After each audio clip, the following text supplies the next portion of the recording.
നിങ്ങളുടെ പ്രാർത്ഥനയാലും യേശുക്രിസ്തുവിൻ്റെ ആത്മാവിൻ്റെ സഹായത്താലും അത് എനിക്ക് രക്ഷാകാരണമായി തീരും എന്ന് ഞാൻ അറിയുന്നു. അങ്ങനെ ഞാൻ ഒന്നിലും ലജ്ജിച്ചു പോകാതെ പൂർണ്ണ ധൈര്യം പൂണ്ട് ക്രിസ്തു എൻ്റെ ശരീരത്തിങ്കൽ ജീവനാലാകട്ടെ മരണത്താലാകട്ടെ എപ്പോഴും എന്ന പോലെ ഇപ്പോഴും മഹിമപ്പെടുകയുള്ളൂ എന്ന് പ്രതീക്ഷിക്കുകയും പ്രത്യാശിക്കുകയും ചെയ്യുന്നു. ആമേൻ. വാക്യത്തിനായിട്ട് എല്ലാവരും സ്തോത്രം ചെയ്തേട്ടെ.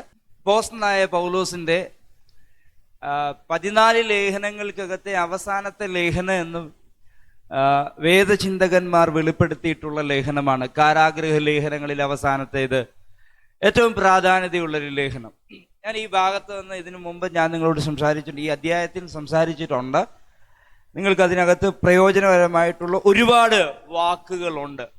ഞാൻ വായിക്കുന്നവരോടായിട്ട് പറയുന്നു, ഒരു വാക്ക് പോലും നമ്മൾ വെറുതെ വിട്ട് കളയാൻ പാടില്ല. ഒരു വാക്ക് പോലും ഇന്ന് നിങ്ങൾക്ക് മനസ്സിലായില്ലെങ്കിലും 2 തവണ വായിച്ചിട്ട് വിട്ടുകളയുക. പിന്നീട് ആ വാക്ക് ദൈവം നിങ്ങൾക്ക് ഓർമ്മപ്പെടുത്തും. അങ്ങനെ ഓർമ്മപ്പെടുത്തിയ ഒരു വാക്കാണിത്. ഇന്നലകളിൽ എൻ്റെ വായനയ്ക്കകത്ത് പരിശുദ്ധാത്മാവ് എന്നെ അതിൽ നിന്ന് സംസാരിച്ചില്ല, പക്ഷെ പിന്നീട് എന്നോട് പരിശുദ്ധാത്മാവ് വാക്യത്തിലൂടെ സംസാരിക്കുവാനിടയായി തീർന്നു. നിങ്ങളുടെ പ്രാർത്ഥനയാലും യേശുക്രിസ്തുവിൻ്റെ ആത്മാവിൻ്റെ സഹായത്താലും, ഒന്ന് പറഞ്ഞാട്ടെ, നിങ്ങളുടെ പ്രാർത്ഥനയാലും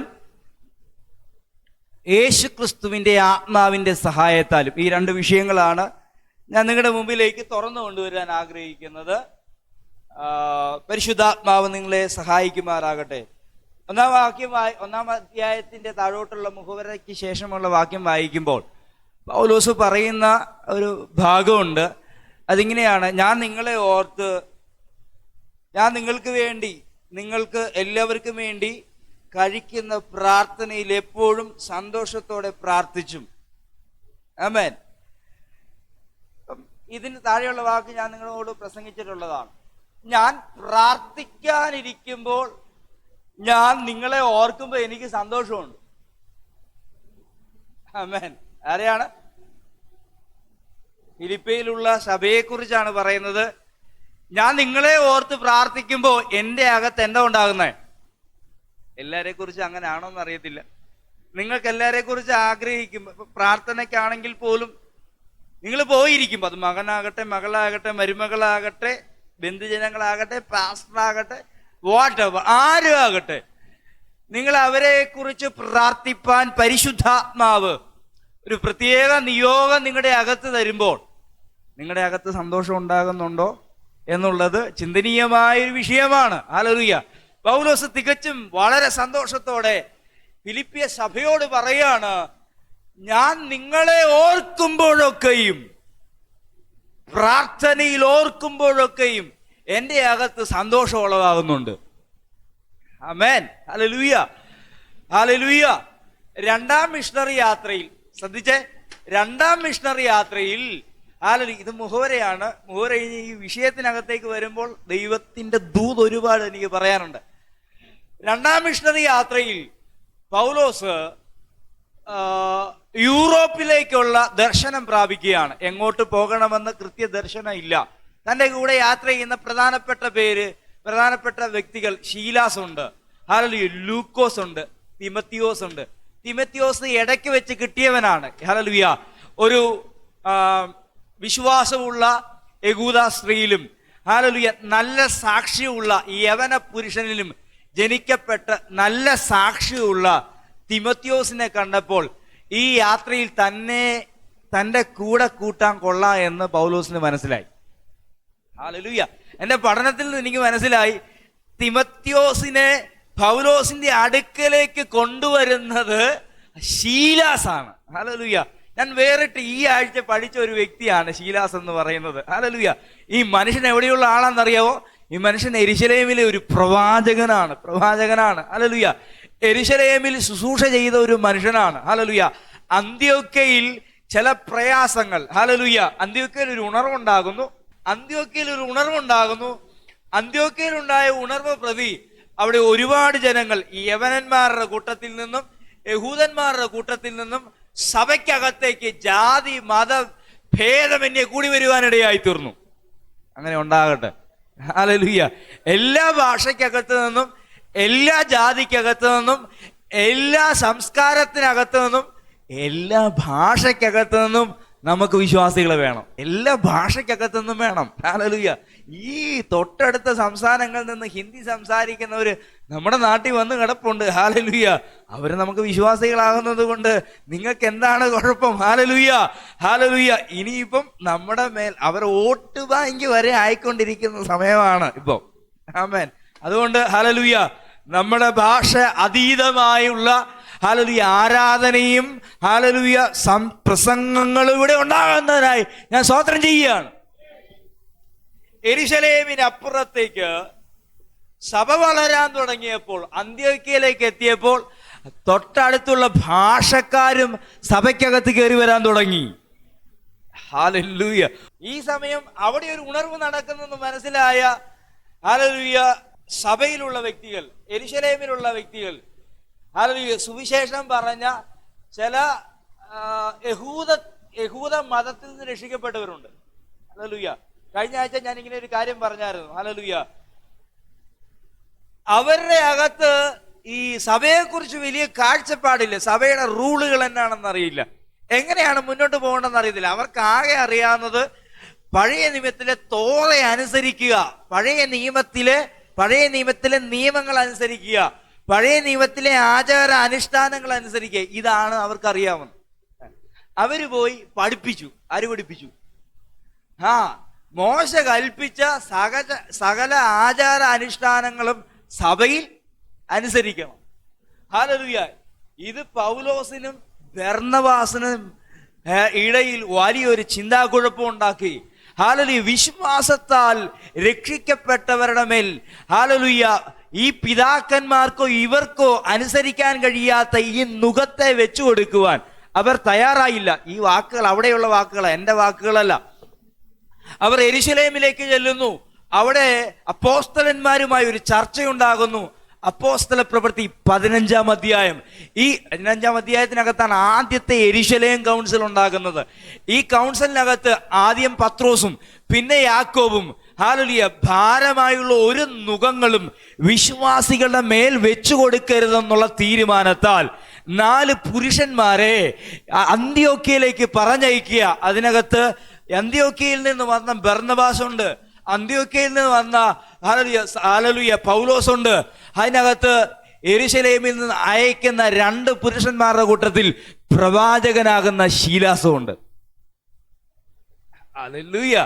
അങ്ങനെ ശീലാസ് അന്ത്യോക്യയിൽ വന്ന് ഹല്ലേലൂയ ഈ അവിടുത്തെ സഭയുടെ തൂണാകുന്ന ഹല്ലേലൂയ ആ അധ്യക്ഷന്മാർ എഴുതി അയച്ച കാര്യം വന്നു പറയുകയും ആത്മാവിൽ അവർ പഠിപ്പിക്കുകയും ചെയ്തു. അവിടെ ആരാധനകൾ ഉയർന്നു പൊങ്ങുവാൻ തുടങ്ങി, ഉണർവ് വർദ്ധിക്കാൻ തുടങ്ങി. അതിനുശേഷമാണ് അവിടെ നിന്ന് വലിയ ഒരു ഉണർവ് പൊട്ടിപ്പുറപ്പെടുന്നത്. ഹല്ലേലൂയ. അടുത്ത ഉപവാസ പ്രാർത്ഥനയിലാണ് കർത്താവ് പ്രവചിക്കുന്നത്. കർത്താവ് അഭിഷിക്തന്മാരോട് പ്രവചിക്കുന്നത്. പ്രവാചകന്മാരുണ്ടായിരുന്നു. എനിക്ക് തോന്നുന്ന ശീലാസൊക്കെ ആയിരിക്കും പ്രവചിച്ചതെന്ന് ഞാൻ മനസ്സിലാക്കുന്നു. ബർന്നബാസിനെയും ശൗലിനെയും ദൈവം വിളിച്ച വിളിയിലേക്ക് വേർതിരിക്കാം. മാർക്കോസ് കൂടെ പോയി. 1-ാം മിഷണറി യാത്രയിൽ ഇവർ യാത്ര തിരിച്ചു. യാത്ര തുടർന്നതിന്റെ പകുതി വെച്ച് മാർക്കോസ് ഹല്ലേലൂയ സുവിശേഷ വേലയുടെ ഭാരം നിമിത്തം മടങ്ങിപ്പോകുന്നു. 2-ാം മിഷണറി യാത്രയെ ആരംഭിക്കുമ്പോൾ ഹല്ലേലൂയ വീണ്ടും മാർക്കോസ് കൂടെ ചേരുമ്പോൾ ശൗല് പറയാ, ഇവനെ കൊണ്ടുപോകാൻ പറ്റത്തില്ല, ഇവനെ കൂടെ കൂട്ടാൻ കൊള്ളുന്ന ആളല്ല. പക്ഷെ ബർന്നബാസ് ഹല്ലേലൂയ സമ്മതിച്ചില്ല. ഹല്ലേലൂയ. അതൊരു കലഹത്തിന് കാരണമായോ എന്ന് എനിക്കറിയില്ല, എങ്കിലും ഒരു തർക്കത്തിന് വഴിയൊരുക്കി. ആ വഴിയും ഹല്ലേലൂയ പ്രശ്നത്തിനല്ല കാരണമായി തീർന്നത്. ബർന്നബാസ് കുപ്രോസ് ദ്വീപിലേക്ക് പോകുമ്പോൾ മാർക്കോസിനെ തന്റെ കൂടെ കൂട്ടി. ഹല്ലേലൂയ. മുന്നോട്ട് പോകാൻ ആഗ്രഹിച്ചിരുന്ന പൗലോസിന്റെ കൂടെ പൗലോസ് ആഗ്രഹിച്ച ഒരു മനുഷ്യൻ ചേർന്ന്, അവന്റെ പേരാ ശീലാസ്. ഹല്ലേലൂയ. മുന്നോട്ട് യാത്ര തിരിക്കുമ്പോൾ ലൂക്കോസും കൂടെ കൂടി. ലൂക്കോസ് ആരാ? വൈദ്യനാണ്. ഹല്ലേലൂയ. വൈദ്യൻ കൂടെ കൂടി. ഹല്ലേലൂയ. അവിടെ വെച്ചാണ് രണ്ടും മൂന്നും മിഷണറി യാത്രയ്ക്കകത്താണ് ലൂക്കോസ് യഥാർത്ഥ ശിഷ്യത്വത്തിനകത്ത് നിന്ന് ഹല്ലേലൂയ ദൈവീയ ദർശനം പ്രാപിക്കുന്നത്. ഞാൻ മനസ്സിലാക്കിയ ഒരു കാര്യം, ലൂക്കോസിന്റെ സുവിശേഷവും അപ്പോസ്തല പ്രവൃത്തിയും ലൂക്കോസ് എഴുതാൻ കാരണമായത് അതിനിടയിൽ വന്ന ഈ യാത്രക്കിടയ്ക്ക് വെളിപ്പെട്ട ദൈവശക്തിയുടെ പ്രദർശനമാണ്. ഹല്ലേലൂയ. ഈ യാത്രക്കിടയിൽ സുവിശേഷീകരണത്തിനകത്തും പ്രസംഗങ്ങൾക്കകത്തും ദൈവീയ അത്ഭുതങ്ങൾക്കകത്തൂടെ ഈ വൈദ്യൻ പഠിച്ചതിനപ്പുറത്തേക്ക് ഒരു രോഗസൗഖ്യത്തെക്കുറിച്ച് അദ്ദേഹത്തിന് മനസ്സിലായി. അത് മരുന്ന് കൊണ്ടുണ്ടാകുന്നതല്ല, അത് യേശുക്രിസ്തുവിന്റെ ശക്തിയിൽ നിന്നുണ്ടാകുന്ന രോഗസൗഖ്യമാണെന്ന് ഈ വൈദ്യന് മനസ്സിലായി. Hallelujah, hallelujah, hallelujah. അതുകൊണ്ട് തന്നെ ലൂക്കോസിന്റെ സുവിശേഷവും അപ്പോസ്തല പ്രവൃത്തിക്കകത്തും ഒരാൾ നിഴലിട്ട് നിൽക്കുന്നു. അത് ഒന്നാമത്തെ പുസ്തകത്തിനകത്ത് തുടങ്ങുന്നു. നിഴലിട്ടത് മറ്റൊരാളല്ല, അത് പരിശുദ്ധാത്മാവാണ്. ഇന്ന് പകരം ഞാൻ ആത്മാവിൽ വിളിച്ചു പറയാം, വൈദ്യന് എഴുതാൻ പറ്റുന്ന രീതിയിൽ ഹല്ലേലൂയ പുതിയൊരു സൗഖ്യത്തിന്റെ ആത്മാവിനെ പരിശുദ്ധാത്മാവ് പരിചയപ്പെടുത്തിയെങ്കിലും ഇന്നും അതിന് കുറവ് സംഭവിച്ചിട്ടില്ല. ഇന്നും അവൻ സഭയ്ക്കകത്തുണ്ട്. വിശ്വസിക്കുന്നവന്റെ ഉള്ളിൽ അവൻ ദൈവശക്തിയായിട്ട് വെളിപ്പെട്ടുകൊണ്ടേയിരിക്കും. ഹല്ലേലൂയ. ലൂക്കോസ്, തിമത്തിയോസ്, ശീലാസ്, ഇവര് 3 പേരും കൂടിയാണ് മക്കദോനിയ ദർശനത്തിന്റെ ഭാഗമാകുന്നത്. ഹല്ലേലൂയ. റോമൻ കോളനിയാകുന്ന ഫിലിപ്പിയിലേക്ക്, യൂറോപ്പിന്റെ ആ പ്രദേശത്തിലേക്ക് അവരെത്തുകയും ആദ്യത്തെ യൂറോപ്പിലെ സഭ ആരംഭിക്കുകയും ചെയ്തു. ഒന്നാമത്തെ ആള് വളരെ സമ്പന്നയായിരുന്ന ഹല്ലേലൂയ രക്താംബരം വിൽക്കുന്ന വിൽപ്പനക്കാരിയായിരുന്നു. എന്തിനാണ് ഈ ഭാഗം പ്രസംഗിക്കുമ്പോൾ ഈ ചരിത്രം പറയുന്നത് എനിക്കറിയത്തില്ല. ഞാൻ ആത്മാവിൽ സങ്കോചം കൂടാതെ പറയുന്നു, ഇതൊക്കെ ഒരു ദൂതായിട്ട് നിങ്ങൾ സ്വീകരിച്ചാൽ നന്നായിരിക്കും. ഹല്ലേലൂയ. 2 വ്യക്തികൾ സഭയ്ക്കകത്തേക്ക് വരിക. ഒന്ന് ഒരു പട്ടാളക്കാരനാണ്, ആദ്യത്തേത് ഒരു കച്ചവടക്കാരിയാണ്. പൗലോസിന് വേണ്ടി ഹല്ലേലൂയ ഈ ഏഷ്യ മൈനറിൽ നിന്ന് ദൈവം അവിടെ അയച്ച് ബിസിനസ് നടത്തുന്ന ഒരുവളെ സഭയ്ക്കകത്തേക്ക് ആദ്യം വിട്ടു. ആ വചനം ഒന്നുകൂടെ ഒന്ന് തുറന്നുകൊണ്ടിരാൻ ഞാൻ ആഗ്രഹിക്കുന്നു. അവർ വചനം കേട്ടുകൊണ്ടിരുന്നപ്പോൾ അവിടെ ഹൃദയം തുറന്നു. ആമേൻ. വചനം ശ്രദ്ധിച്ചുകൊണ്ടിരുന്നപ്പോൾ അവിടെ ഹൃദയം തുറന്നു. എന്താ തുറന്ന്?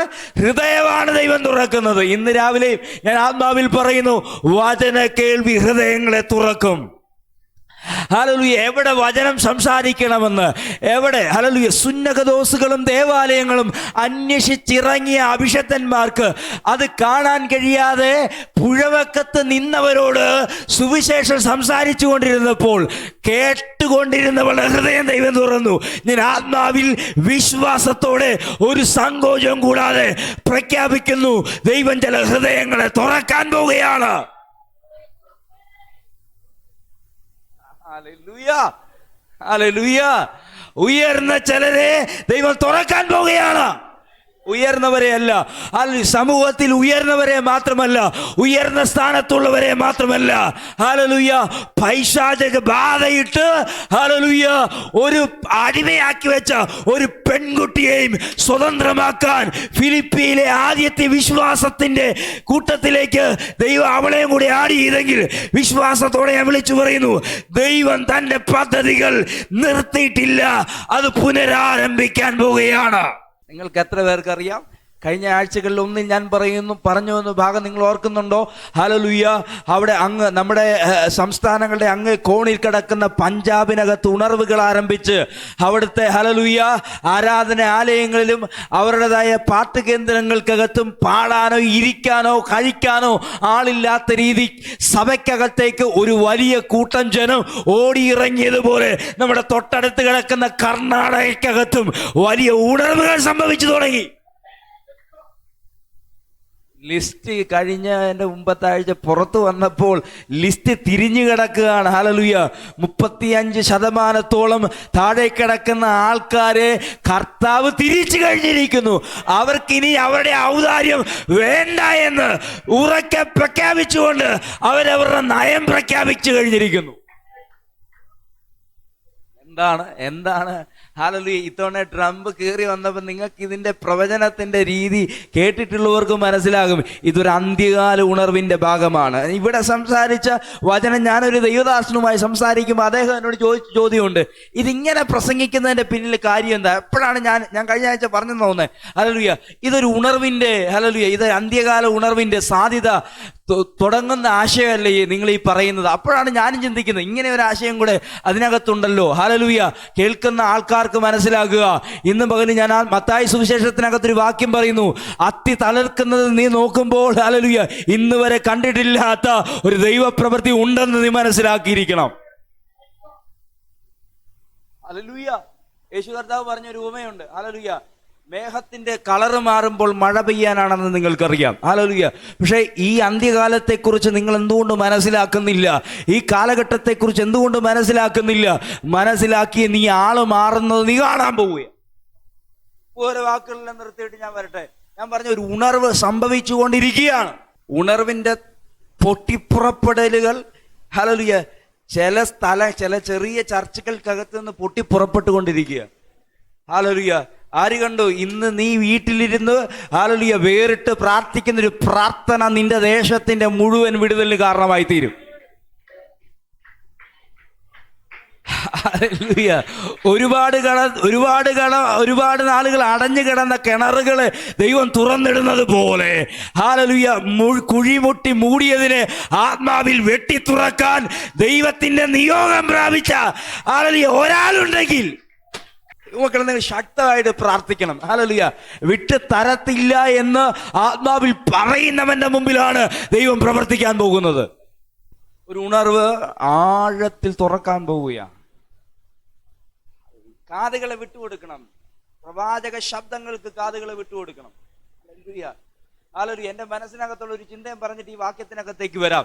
ഇതിനു മുമ്പ് ഞാൻ നിങ്ങളുടെ മുമ്പിൽ പറഞ്ഞിട്ടുള്ളതാണ്. ഹല്ലേലൂയ. അടിമത്തത്തിന്റെ നോവുകൾ ഏറ്റവും കൂടുതൽ അറിഞ്ഞുകൊണ്ടിരിക്കുന്ന ഒരു മനുഷ്യൻ ബൈബിൾ തുറന്ന് വായിക്കുമ്പോൾ, പഴയ നിയമത്തിന്റെ പുസ്തകം തുറന്ന് വായിച്ചു കൊണ്ടിരിക്കുമ്പോൾ വായിച്ച വാക്യത്തിനകത്തൊരു വാക്യം അദ്ദേഹത്തിന്റെ ഹൃദയത്തിനകത്ത് ഉടക്കി. അത് അവരെ കുറിച്ചുള്ളതായതുകൊണ്ടാണ് ഉടക്കിയത്. ഹല്ലേലൂയ. അവർ പ്രവാസത്തിലുള്ള, സത്യമാണ്. ഹല്ലേലൂയ. അവർ മറ്റൊരു രാജ്യത്തിന്റെ അടിമത്തത്തിലാണ്, സത്യമാണ്. പക്ഷേ ഞങ്ങൾ പുറത്തു വരാൻ പോകുന്നു എന്ന് വചനം പറയുന്നു. ഞങ്ങൾക്ക് പുറത്തേക്ക് പോകാൻ സമയമാണെന്ന് ബൈബിൾ പറയുന്നു. ഹല്ലേലൂയ. മാറിയിരുന്ന മനുഷ്യൻ പ്രാർത്ഥിക്കാൻ തുടങ്ങി. അവനാണ് അന്ത്യകാലഘട്ടത്തിന്റെ ആദ്യ കാഴ്ച കാണാൻ തുടങ്ങിയത്. പേര്, ഹല്ലേലൂയ, നിങ്ങൾക്ക് പറയാതെ തന്നെ അറിയാം. ദാനിയേൽ എന്ന് ബൈബിൾ വെളിപ്പെടുത്തുന്ന ആ ദർശകന്റെ അകത്ത് ദൈവം ഇട്ട് പാകിയ ആശയങ്ങളാ വെളിപ്പാട് പുസ്തകത്തിന്റെ അവസാനം കിടക്കുന്നത്. ഇനി നീ മേലാൽ കാണാനുള്ളത്, മേലാൽ സംഭവിക്കാനുള്ളത് എന്ന് പറഞ്ഞു തുടങ്ങിയ സംഭവങ്ങളുടെ മുന്നോടി മുഴുവൻ കണ്ടു തുടങ്ങിയ ഒരു മനുഷ്യൻ. ഹല്ലേലൂയ. കയറി വരാൻ പോകുന്ന സാമ്രാജ്യങ്ങളെ മുഴുവൻ അവിടെ നിന്ന് കണ്ട് മനസ്സിലാക്കിയ ഒരുവൻ. അതിൻ്റെ മുമ്പിൽ ഒരു തുടക്കം ഞങ്ങളെക്കുറിച്ച് എഴുതിയിരിക്കുന്നു. ഇടിഞ്ഞുകിടക്കുന്ന മതിൽ പണിയുവാനും ഇടിഞ്ഞുകിടക്കുന്ന ദേവാലയം പണിയുവാനും ദൈവം ഞങ്ങളെ തിരിച്ചയക്കാൻ പോവുകയാണ്. ഹല്ലേലൂയ. അത് വെച്ച് ആ മനുഷ്യൻ പ്രാർത്ഥിക്കാൻ തയ്യാറായപ്പോൾ, കൃത്യം ആ പ്രാർത്ഥനയ്ക്കകത്ത് ദൈവം വീണ്ടും കൊണ്ടുവരുന്നു. പ്രാർത്ഥിക്കാൻ തയ്യാറായപ്പോൾ സ്വർഗം തുറന്നു ദൂതന്മാരെ മറുപടിയായിട്ട് അയച്ചു. ഹല്ലേലൂയ. തടയാൻ ആളുണ്ടായിരുന്നു എന്നോർത്തുകൊണ്ട് പ്രാർത്ഥന മുടങ്ങിയെന്നോ മറുപടി മുടങ്ങിയെന്നോ ഇല്ല. പ്രാർത്ഥിച്ചവന്റെ മുമ്പിൽ ദൈവം മറുപടി ഇറക്കി. ഞാൻ ആത്മാവിൽ സഭയെ നോക്കി പ്രവചിക്കുന്നു. ഇന്നലകളിലെ പ്രാർത്ഥനകൾ നിന്റെ കയ്യെത്താ ദൂരത്തെന്ന് നീ ഭാരപ്പെടുന്നുണ്ടെങ്കിൽ, ഇല്ല കുഞ്ഞെ, ഇല്ല, അതിന് മറുപടിയായി അയക്കപ്പെട്ട ദൂതന്മാരുണ്ട്. പകല് പ്രാർത്ഥിക്കാൻ തയ്യാറാണെങ്കിൽ ദൈവം പ്രവർത്തിക്കാനാണ്. ഞാൻ പറഞ്ഞുകൊണ്ടിരുന്ന ഭാഗം, ഹല്ലേലൂയ, ഈ പൗലോസിന്റെ പ്രാർത്ഥനയ്ക്കകത്ത് പ്രാർത്ഥിച്ചു കൊണ്ടിരിക്കുമ്പോൾ, അവരെ ഓർത്ത് പ്രാർത്ഥിക്കുമ്പോൾ ഭയങ്കര സന്തോഷമുണ്ട്. നമ്മളെ വിട്ട് കർത്താവിലേക്ക് ചേർന്ന തമ്പിച്ചാൻ്റെ കാര്യം ഞാൻ പറയുമ്പോൾ എനിക്ക് ഭയങ്കര സന്തോഷമുള്ളതാകുന്ന കാര്യം എന്നാണെന്നറിയാമോ? അല്ലെങ്കിൽ ദൈവരാജ്യത്തിന് അത്ര മുതൽക്കൂട്ടായിരുന്നു. ഈ സഭയെ ഇതുപോലെ തന്നെ എടുത്തു വെക്കുകയാണ്. എൻ്റെ സുവിശേഷ ഘോഷണ യാത്രയിൽ എനിക്ക് മറക്കാതെ ഓർക്കാൻ പറ്റുന്ന സഭയാണ് പൗലോസ് പറയാ ഫിലിപ്പിയ സഭ. ഹല്ലേലൂയ. ആയിട്ട് വായിച്ചു വരുമ്പോൾ ഇങ്ങനെയാണ് കിടക്കുന്നത്, നിങ്ങളെക്കുറിച്ച് ഓർക്കുന്നത് എനിക്ക് ന്യായമല്ലോ, നിങ്ങളെക്കുറിച്ച് അങ്ങനെ വിചാരിക്കുന്നത് എനിക്ക് ന്യായമല്ലോ. ചിന്തകൾക്കകത്ത് പോലും ന്യായാന്യായങ്ങളെ വിലയിരുത്തി മനസ്സിലാക്കുന്ന ഒരു മനുഷ്യൻ. ആ ചിന്ത അല്പം കൂടെ കട്ടിയാ അല്ലേ, വിഷയമല്ലാത്തതുകൊണ്ട് തൊടുന്നില്ല. പക്ഷെ പൗലോസ് പറയാണ് എനിക്ക് നിങ്ങളെക്കുറിച്ച് ഓർക്കുന്നത് ന്യായമാണ്. 2 വർഷമായിട്ട് കാരാഗ്രഹത്തിൽ കിടക്കുക. 2 വർഷം. ഞാനിത് ഒന്ന് രണ്ട് തവണ പറഞ്ഞ, തനിക്കെതിരെ കള്ളക്കേസ് കൊടുത്ത ആൾക്കാര് വിചാരണ നടത്തുമ്പോൾ വരുന്നില്ല. അവിടെ കിടന്ന് മരിക്കൂ എന്നുള്ള ചിന്ത അല്പം ഒന്ന് മാറിക്കിട്ടി. പ്രായത്തിന്റെ ചുളിവുകൾ കയറി എങ്കിലും ഞാൻ ഇവിടെ നിന്ന് പുറത്തു വരുമെന്ന് ഉറപ്പായി. ഇനി പുറത്ത് വന്നാൽ കൃത്യം ഞാൻ അങ്ങോട്ട് പോകും, ഫിലിപ്പിയ സഭയെ പോയി കാണും. എനിക്ക് നിങ്ങളുടെ മുഖം കണ്ട് സന്തോഷിക്കണം. പൗലോസ് പറയാം, അതിനു മുമ്പ് എനിക്ക് തുല്യചിത്തനായ തിമത്തിയോസിനെ ഞാൻ നിങ്ങളുടെ മനസ്സ് തണുക്കേണ്ടതിനായി അയക്കാൻ പോവാ. പൗലോസ് പറയാം, എനിക്ക് ഞാനിവിടെ ആയിരിക്കുമ്പോൾ നിങ്ങളെക്കുറിച്ച് ഓർക്കുമ്പോൾ എനിക്ക് സന്തോഷമുണ്ട്. നിങ്ങൾ വെക്കണം, നിങ്ങളെക്കുറിച്ച് ഞാൻ ഓർക്കുമ്പോൾ, നിങ്ങളെക്കുറിച്ച് സണ്ണിപ്പാസ്റ്റ് ഓർക്കുമ്പോൾ, നിങ്ങളെക്കുറിച്ച് സഭയിലെ ലീഡേഴ്സ് ഓർക്കുമ്പോൾ സന്തോഷിക്കണം, ദുഃഖിക്കാൻ പാടില്ല. മനസ്സിലായി? അതൊരു വലിയ ദൂതാണ്. നീ ഒന്നുകൂടെ കട്ടിയായിട്ട് പറയാം, നിങ്ങളെക്കുറിച്ച് നിങ്ങളുടെ ഭർത്താവ് ഓർക്കുമ്പോൾ സന്തോഷിക്കണം. അങ്ങനെ ആയിരിക്കണം. അങ്ങനെയാണോ? നിങ്ങളെക്കുറിച്ച് നിങ്ങളുടെ ഭാര്യ ഓർക്കുമ്പോ എന്ത് ചെയ്യണം? അല്ലേലും എന്ന് പറയരുത്. നീ അങ്ങനെ പറയുന്നവരുണ്ടെങ്കിൽ അവർക്കൊരു വാക്യം ഞാൻ സഭാപ്രസംഗിയുടെ പുസ്തകത്തിനകത്ത് 5-ാം അധ്യായത്തിനടുത്ത് പറഞ്ഞു, അറിയാതെ പോലും നിന്റെ നാവ് അങ്ങനെ പറയരുത്. അറിയാതെ പോലും വന്നു പോയി എന്ന് പറയരുത്. കഷ്ടപ്പാടിന്റെ ആധിക്യം കൊണ്ട് സ്വപ്നവും വാക്കുപെരുപ്പം കൊണ്ട് ഭോഷന്റെ ജൽപ്പനവും ജനിക്കുന്നു. ദൈവത്തിന് നേർച്ച നേർന്നാൽ കഴിപ്പാൻ താമസിക്കരുത്. ഇത് ഈ വേഗത്തിൽ സംസാരിക്കുന്നതിനെ പറ്റിയാണ് ഈ പറയുന്നത്. സംസാരിക്കുമ്പോൾ ചിന്തിക്കേണ്ട കാര്യങ്ങളാണ് പറയുന്നത്. കഷ്ടപ്പാടിന്റെ ആധിക്യം കൊണ്ടും സ്വപ്നവും വാക്കുപെരുപ്പം കൊണ്ടും ഭോഷന്റെ ജൽപ്പനവും ജനിക്കുന്നു. ദൈവത്തിന് നേർച്ച നേർന്നാൽ കഴിപ്പാൻ താമസിക്കരുത്. മൂഢന്മാരിൽ അവന് പ്രസാദമില്ല. നീ നേർന്നത് കഴിക്ക. നേർന്നിട്ട് കഴിക്കാതെ ഇരിക്കുന്നതിനേക്കാൾ നേരാതെ ഇരിക്കുന്നത് നല്ലത്. നിന്റെ വായ് നിന്റെ ദേഹത്തിന് പാപ കാരണമാകരുത്. അബദ്ധവശാൽ വന്നുപോയി എന്ന് നീ ദൂതന്റെ സന്നിധിയിൽ പറയരുത്. വന്നുപോയി എന്ന് നിങ്ങൾ ദൂതന്റെ സന്നിധിയിൽ പറയുകയും അരുത്. പറയുക പോലും അരുത്. ചിന്ത ഉണ്ടായെങ്കിൽ വാ പൊട്ടി മിണ്ടായിരുന്നോ, അല്ലേലും എനിക്ക് ഇതല്ലേ കിട്ടി പറയരുത്. ഈ കൂടെ ഞാൻ ഒരു കാര്യം കൂടെ പറയാം. ഒരാളുടെ കുറ്റം അയാളില്ലാതിരിക്കെ മറ്റൊരാളുടെ പോയി പറയരുത്. നിങ്ങൾ എന്നോട് പറഞ്ഞ ഞാൻ കേട്ടിരിക്കത്തില്ല. പറയരുത്. ബൈബിള് പറയുന്നത് എന്താണെന്നറിയോ? ഞാനിപ്പോ സജിയാന്റിയുടെ കുറ്റം പറയാൻ ഓർത്തു. സജിയാന്റിയുടെ ദൂതൻ പോയി ദൈവസന്നിധിയിൽ പോയി പറയും, അവരുടെ പാസ്റ്റർ പക്ഷെ കുറ്റം പറയാണ്. പറയരുത്. ഭയങ്കര പ്രശ്നത്തിന് കാരണമായി തീരും. ഇതൊക്കെ സ്പിരിച്വൽ പ്രിൻസിപ്പിളിനകത്ത് നമ്മൾ സൂക്ഷിക്കേണ്ട. ഇത് ആത്മമണ്ഡലത്തിനകത്തേക്ക് കയറിയ ആൾക്കാർക്ക് ഇത് പറ്റി കൂടുതൽ ധാരണ ഉണ്ടാകും. 2 കാര്യം ഞാൻ പറഞ്ഞു. ഇങ്ങനെ വന്നു പോയി, അല്ലെങ്കിൽ ഇങ്ങനെ ആയിപ്പോയി എന്ന് പറയരുത്. കഴിഞ്ഞ ആഴ്ച ഒരു വാക്യം പറഞ്ഞോ, കഷ്ടകാലത്തിൽ ഞാൻ നിന്നോട് കൂടെ ഇരിക്കും. ദൈവം മാറിപ്പോകുമ്പോഴാണ് കഷ്ടകാലം എന്നാണ് നമ്മൾ പലരും ചിന്തിക്കുന്നില്ല. അവിടെ ഇറങ്ങി നിന്നെ തിരിച്ചു കൊണ്ടുവരാൻ, തെറ്റായ പ്രവണതകൾ കൊണ്ട്, തെറ്റായ ആശയങ്ങൾ കൊണ്ട്, തെറ്റായ കാൽവെപ്പ് കൊണ്ട് ജീവിതത്തിൽ സംഭവിച്ച അനുഭവത്തിൽ ഒരു പ്രശ്നം ഉണ്ടായാൽ അവിടെ ഇരുന്നുകൊണ്ട് പ്രാകരുത്. അവിടെ നിന്നോട് കൂടെ കർത്താവ് ഉണ്ടെന്ന് നീ മനസ്സിലാക്കിയിരിക്കണം. ഇനി അവിടെ നിന്ന് സർവത്തെ നന്നാക്കിക്കൊണ്ട് വരാൻ ആർക്ക് പറ്റും? കർത്താവിന് പറ്റുമെന്നുള്ള തിരിച്ചറിവിൽ ഹല്ലേലൂയ അവിടെ കടന്ന് പിള്ളേരെയും കുഞ്ഞിനെയും കൂടെ നിൽക്കുന്നവനെയും എല്ലാം പ്രാഗി നശിക്കരുത്, തിരികെ വന്നോണം. ഹല്ലേലൂയ.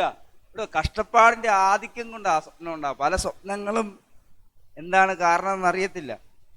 സ്വപ്നത്തെ വിവേചിക്കാനുള്ള വിവേചന വരവും ഉണ്ടായിരിക്കണം, അല്ലേ? രണ്ട് പേടി കിട്ടാമെങ്കിൽ പിറ്റേ ദിവസം മൊത്തം വേറെയാണ്, വേറെ സംഭവം നിങ്ങൾ കാണും. അതുകൊണ്ട് അങ്ങനെയുള്ള സ്വപ്നങ്ങൾ അതൊരു പേടിയായിട്ട് ലൈഫിൽ തീരാതെ വണ്ണം അങ്ങനെയുള്ള സമയങ്ങൾ പറ്റുമെങ്കിൽ നന്നായിട്ട് ഒരു ബൈബിൾ വാക്യം എടുത്ത് വായിച്ച് മനസ്സ് ആശ്വസിച്ച് കടന്ന് ബോധം കെട്ടങ്ങ് ഉറങ്ങിക്കോണം. ഒരു സ്വപ്നവും കാണാനായിട്ട് ഒരുങ്ങരുത്.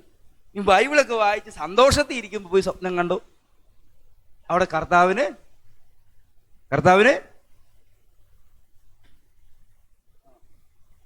യോസഫ് സ്വപ്നം കണ്ടപ്പോഴാ ആദ്യത്തെ സ്വപ്നം?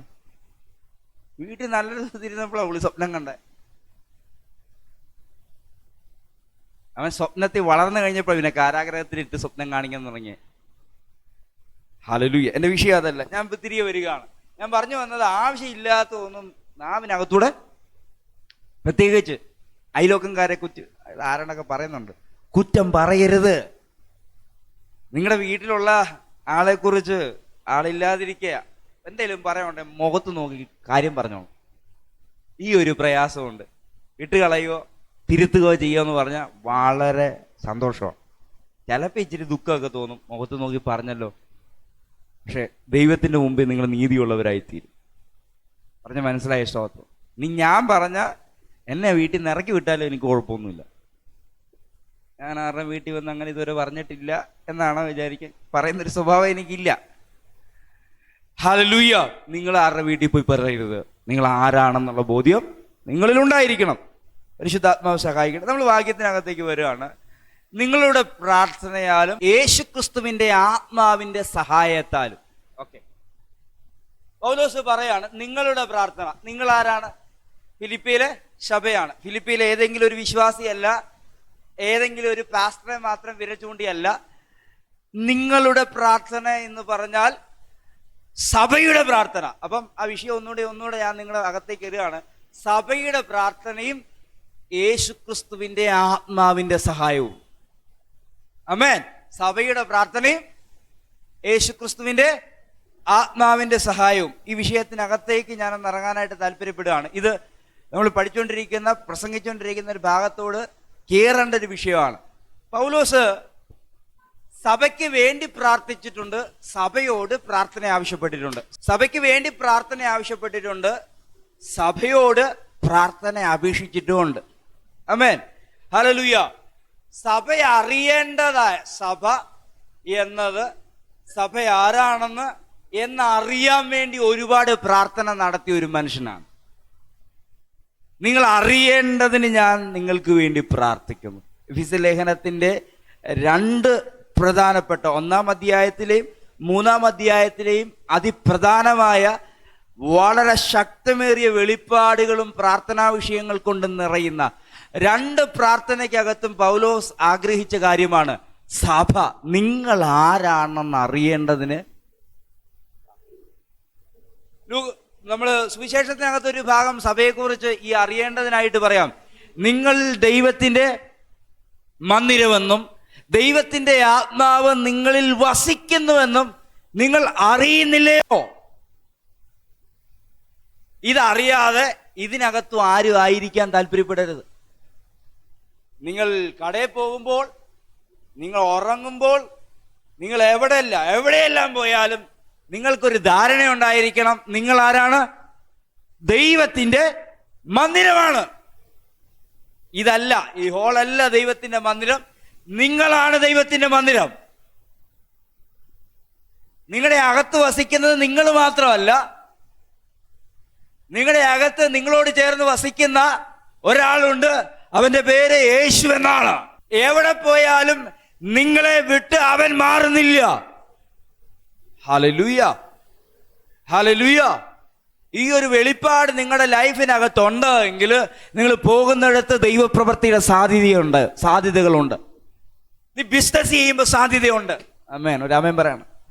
ഹല്ലേലൂയ. അവിടെ നീ ഒറ്റയ്ക്കല്ല, നിന്റെ കൂടെ ആരുണ്ട്? എന്റെ കൂടെ ഒന്ന് കയറുക. ഹല്ലേലൂയ.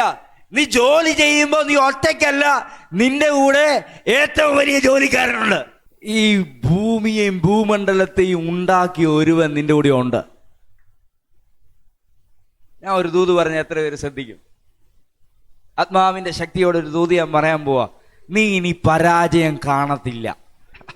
ഹല്ലേലൂയ. അത് നിന്റെ കഴിവിന്റെ ശ്രേഷ്ഠതയല്ല, നിന്നോട് കൂടെ പാർട്ട്ണർഷിപ്പ് ഇട്ടിരിക്കുന്ന ഒരു പാർട്ട്ണർഷിപ്പ്. ഹല്ലേലൂയ. ഒരാളുണ്ട്. ആ ആളുടെ പേര് നസ്രയനായ യേശു എന്നാണ്. നിങ്ങളുടെ പരാജയങ്ങളെ ജയിക്കാനുള്ള ഒരു സീക്രട്ടാണ് ഞാൻ പറഞ്ഞത്. നിങ്ങളുടെ തോൽവികളുടെ മുമ്പിൽ ധൈര്യത്തോടെ നിൽക്കാൻ കഴിയുന്ന ഒരാശയം ഞാൻ പറഞ്ഞേ. ഒരു ബിസിനസ്സുകാരൻ്റെ കൂടെ എല്ലാവരും പറഞ്ഞു കൊടുക്കുകയാണെങ്കിൽ അവൻ അന്ന് കൊണ്ട് രക്ഷപ്പെട്ട്. ആന ഇറങ്ങുമ്പോഴും നീ പറയണം, നീ ഒറ്റയ്ക്കല്ലെന്ന് പറയണം. മേളി വന്നേച്ച് പോകത്തേ ഉള്ളൂ, ആനയേക്കാൾ വലിയവൻ. ആമേൻ. അവനുള്ള ദൂതാ. ഹല്ലേലൂയ. Praise the Lord.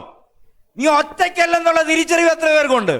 ഈ വർഷത്തെ ഞാൻ ഏറ്റവും ശക്തമായി പറഞ്ഞൊരു ദൂതുകളിൽ ഒന്നാണ്. അല്ല, 2-3 മാസങ്ങൾക്ക് മുമ്പാണ് നീ ഒറ്റയ്ക്കല്ലെന്നുള്ള തിരിച്ചറിവ്. പൗലോസിനുണ്ടായ, പത്രോസിന് കിട്ടിയ ഏറ്റവും വലിയ ഉറപ്പ് ഇതായിരുന്നു, ഞാൻ ഇനി ഒറ്റയ്ക്കല്ല.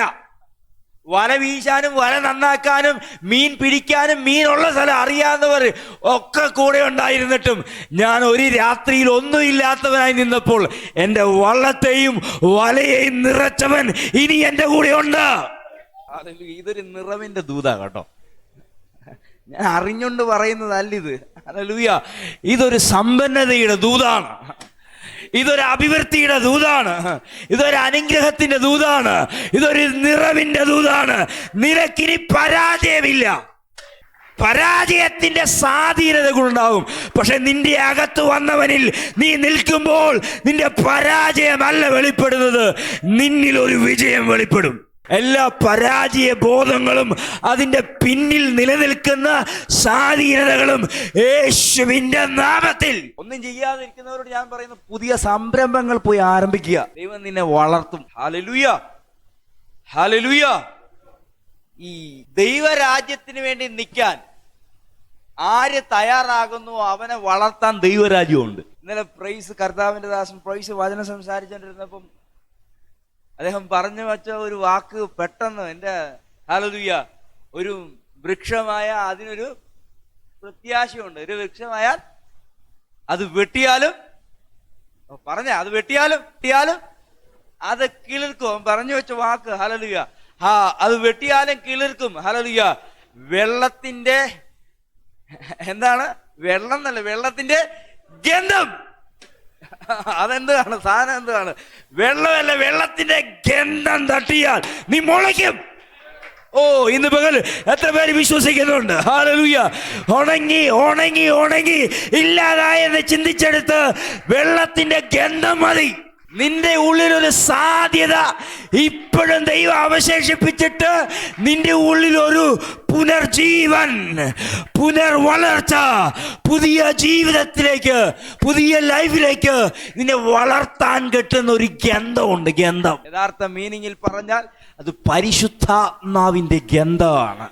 ആമേൻ. ആ ഗന്ധം അടിച്ചാൽ ഹല്ലേലൂയ നിന്റെ ഉള്ളിൽ നിന്ന് ഹല്ലേലൂയ ഒരു വളർച്ച ഉണ്ടാകും. സഭ വളരാൻ പോവുക. സഭ വളരാൻ പോവുക. സഭയ്ക്കകത്ത് വളർച്ചയുണ്ടാകും. നിങ്ങളല്ല അതിന്റെ കാരണക്കാരൻ. ഹല്ലേലൂയ. ഈ ഗന്ധത്തിന്റെ ഉടമയാണ് ഇതിന്റെ കാരണക്കാരൻ.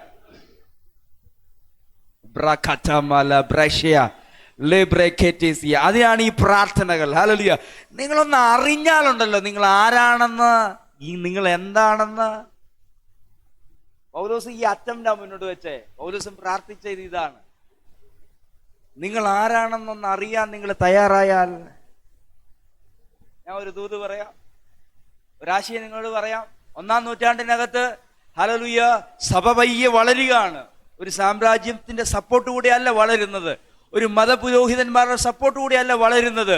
പുരോഹിതന്മാരും ശാസ്ത്രിമാരും ഹല്ലേലൂയ ആ ഉയർന്നു പൊങ്ങി വരുന്ന ഹല്ലേലൂയ, സുവിശേഷത്തിന്റെ ആശയത്താൽ ഉയർന്നു വരുന്ന ആ ചെറിയ കൂട്ടത്തെ മുടിച്ചൊതുക്കുവാൻ ആവശ്യമായ എല്ലാ കരങ്ങളും ആയുധങ്ങളും ഉപയോഗിച്ചു കൊണ്ടിരിക്കുമ്പോൾ അവർ പയ്യെ പയ്യെ പയ്യെ വളരാൻ തുടങ്ങി. Hallelujah, hallelujah. ഒന്നാമത്തെ പ്രശ്നം, ഹല്ലേലൂയ, എണ്ണത്തിൽ കൂടുതലുള്ള യഹൂദന്മാർക്ക് ഈ കൂട്ടത്തെ നശിപ്പിക്കുന്നത് സന്തോഷമെന്ന് കണ്ട് അധികാരത്തിൽ കൈയാളാൻ, ഹല്ലേലൂയ, അവർക്ക് പങ്കാളിത്തമുള്ളത് കൊണ്ട്, ഹല്ലേലൂയ, അവിടുത്തെ ഭരണാധികാരി, ഹല്ലേലൂയ, ആ ആ സമൂഹത്തിന്റെ നേതാവാകുന്ന, ഹല്ലേലൂയ, യാക്കോബിനെ പിടിച്ച് തടവറയിലിട്ടു. അവനെ തടവിൽ സൂക്ഷിക്കുമ്പോൾ അവനെ പിടിച്ചതും അവനെ, ഹല്ലേലൂയ, നിർത്തിയതും യഹൂദന്മാർക്ക് സന്തോഷമെന്ന് കണ്ട്, മഹാപുരോഹിതന്മാർക്ക് സന്തോഷമെന്ന് കണ്ട്, ഹല്ലേലൂയ, യാക്കോബ് അപ്പോസ്തലനെ കൊന്നുകളഞ്ഞു. അടുത്ത ആളെ പിടിച്ചു. അടുത്ത നേതാവെന്ന് പറയുന്ന പത്രോസിനെ കയ്യിൽ പിടിച്ച് തടവറയിൽ സൂക്ഷിച്ചു കൊണ്ടിരിക്കുന്ന സമയം സഭ ഭയന്നു. ഞാൻ മനസ്സിലാക്കുന്നു, സഭ ഭയന്നു. കാര്യം അവർക്ക് വലിയ കാര്യങ്ങളൊന്നും അറിയത്തില്ല. അവര് ഭയന്നു.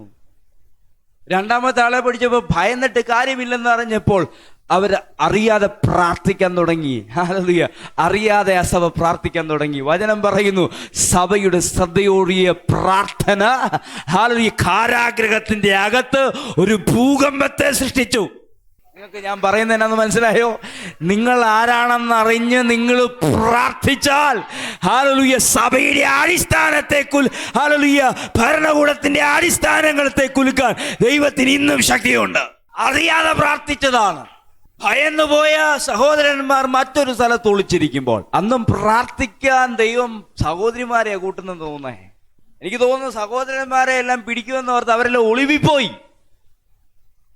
സഹോദരിമാരെല്ലാം പ്രാർത്ഥിക്കാനിരുന്നപ്പോൾ ആ കൂട്ടം സഭയായി മാറിയപ്പോൾ, ആ പ്രാർത്ഥന സഭയുടെ പ്രാർത്ഥനയായി മാറിയപ്പോൾ ആ അതോറിറ്റി ചലിക്കാൻ തുടങ്ങി. സഭ പ്രാർത്ഥിച്ചാൽ ചില അടിസ്ഥാനങ്ങൾ കുലുങ്ങും. ഞാൻ പ്രവചിക്കുന്നു, സഭ പ്രാർത്ഥിക്കാൻ തയ്യാറാണെങ്കിൽ മുണ്ടക്കയത്തിന്റെ കയത്തിനകത്ത് കിടക്കുന്ന ദുർഭൂതങ്ങൾ വിതച്ച സ്വാധീനതകളെ പൊളിക്കാൻ ദൈവത്തിന്റെ ശക്തി സഭയുടെ മേലിറങ്ങി വരും. വീണ്ടും പീഡനങ്ങൾ അകത്തുനിന്നും പുറത്തുനിന്നും ഉണ്ടാകുന്നു. സഭ ചിതറിപ്പോയി. സഭയിലെ അപ്പോസ്തലന്മാർ ചിതറിപ്പോയി. ഭയന്നിട്ടാ ചിതറിപ്പോയത്.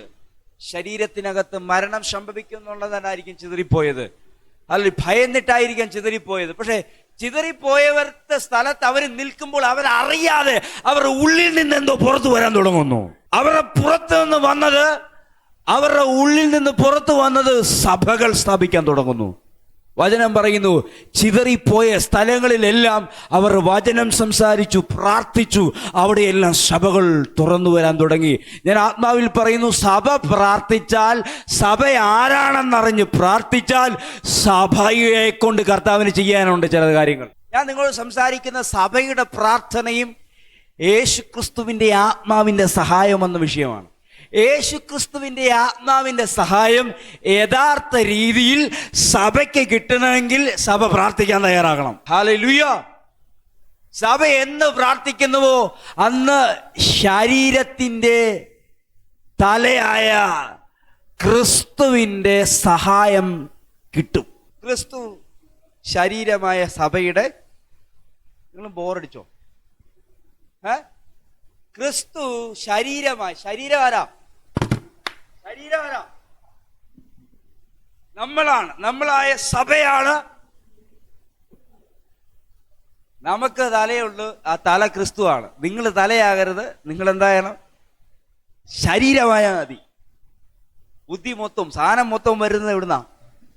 ക്രൈസ്റ്റിൽ നിന്നാണ്, തലയിൽ നിന്നാണ്. കൊലോസ്യ ലേഖനത്തിൽ കൃത്യമായ വാക്യമുണ്ട്, ഞരമ്പുകളാലും സന്ധികളാലും ദൈവീയ വളർച്ച തലയിൽ നിന്നാണ് ശരീരത്തിലേക്ക് വെളിപ്പെടുന്നത്. ഹല്ലേലൂയ.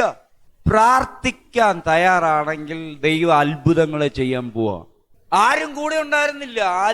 യഹൂദന്മാര് കൂടെ ഇല്ലായിരുന്നു. യേശുവിന് എന്താണോ പറ്റിയത് അത് തന്നെയാണ് സഭയ്ക്ക് നേരെയും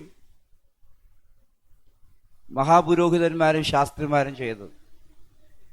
യേശുവിനെ എന്നാണ് ചെയ്യാൻ ആഗ്രഹിച്ചത് അത് തന്നെയാണ് ശിഷ്യന്മാർക്കും അയച്ചത്.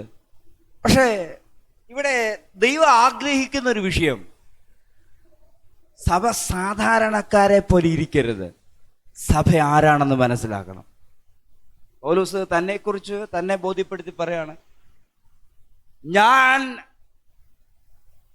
അവരാരാണെന്ന് അറിയാൻ പ്രാർത്ഥിച്ചു കൊണ്ടിരുന്നവർ അവരാരാണെന്ന് മനസ്സിലാക്കിയപ്പോൾ, സഭയായി അവർ യഥാർത്ഥത്തിൽ രൂപപ്പെട്ടപ്പോൾ എനിക്കും അവരുടെ പ്രാർത്ഥന ആവശ്യമായി വരുന്നു. നിങ്ങളുടെ പ്രാർത്ഥന ആവശ്യമുള്ളവർ ഇവിടെ ഉണ്ട്. ഇന്ന് പകല് നിങ്ങളുടെ വീട് പ്രാർത്ഥനയുടെയും ആരാധനയുടെയും കേന്ദ്രമാകണം. ഇതില്ലാതെ വേറൊരു കുറുക്ക് വഴിയില്ല, അല്ലേ? ഉണ്ടോ? ഇല്ല.